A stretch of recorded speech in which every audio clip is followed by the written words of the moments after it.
한국 고대 명상 우주의 첫소리 관음. 명상을 통해 마음을 내려놓으면 영역이 맑아진다. 맑아진다는 것은 맑음의 에너지가 만들어진다는 의미다.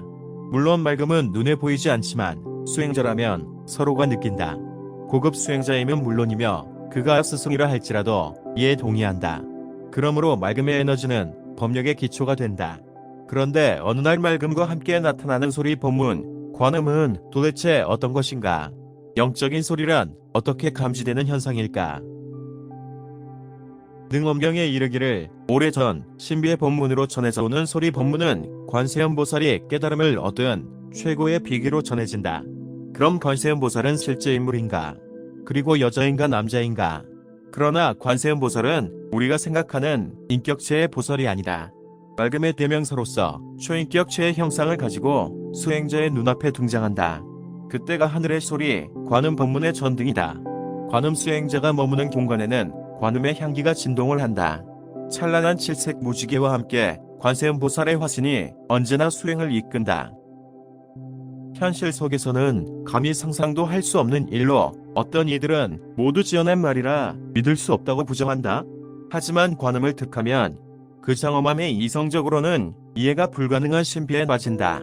더욱이 놀라운 사실은 관음 수행법은 일세일탈의 법문으로 고대로부터 비밀리에 전해져 내려와 세계의 모든 종교 경전에 반복해서 묘사되고 있다는 사실이다.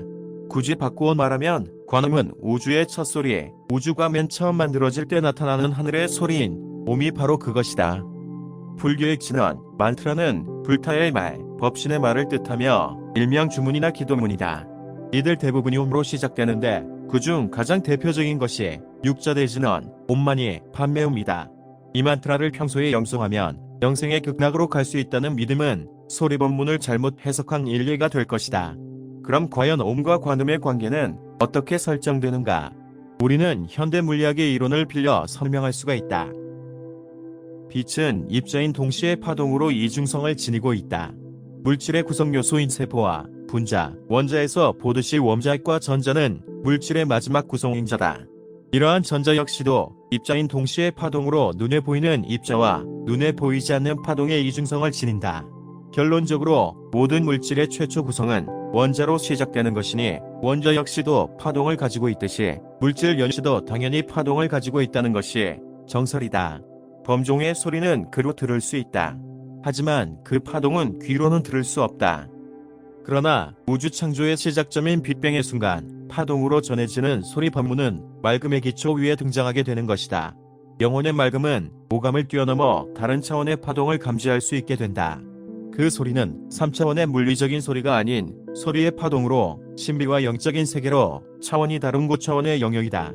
선에서 관음과 제3의 눈을 반드시 언급해야 하는 이유가 신비주의의 상징인 눈에 보이지 않는 소리와 빛이 있기 때문이다. 오직 고급 수행자의 맑음만이 그들을 들을 수 있고 볼 수도 있다. 그러나 그곳은 무의 산실이어야만 한다.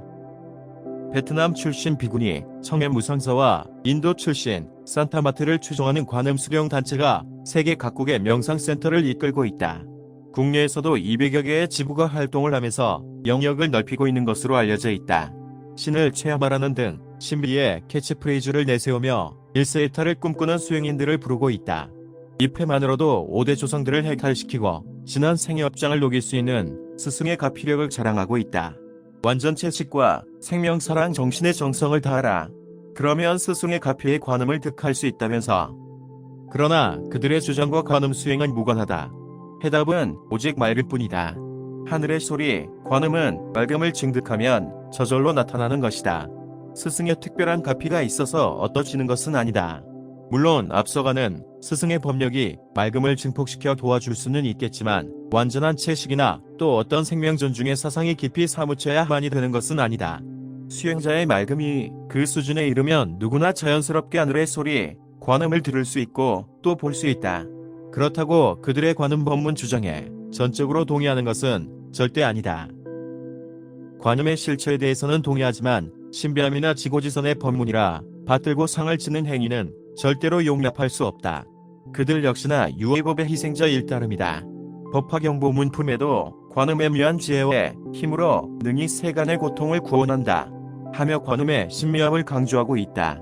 관음은 모든 생명의 내면에 진동하고 있으며 온 우주를 떠받치고 있다. 이 소리는 하느님의 내적인 힘이며 위대한 실체의 본모습으로 전생의 모든 업장, 카르마를 소멸시킬 수 있을 뿐 아니라 모든 상처를 치료할 수 있다. 또 관음은 모든 세속의 갈망과 갈증을 충족시킬 수 있는 성령의 봉체다. 업장, 카르마란 무엇인가?